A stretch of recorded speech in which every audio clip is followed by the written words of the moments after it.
Kim Chu, naiyak sa birthday celebration ni Ami Perez sa It's Showtime.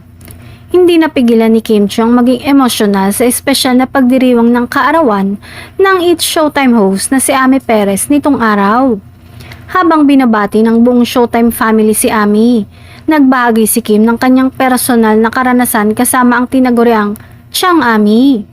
Ayon sa actress host, si Ami ang palaging nasa tabi niya noong bago pa lamang siya sa noontime show. Noong bago pa lang ako sa Showtime, si Chang Ami talaga ang palaging kasama ko.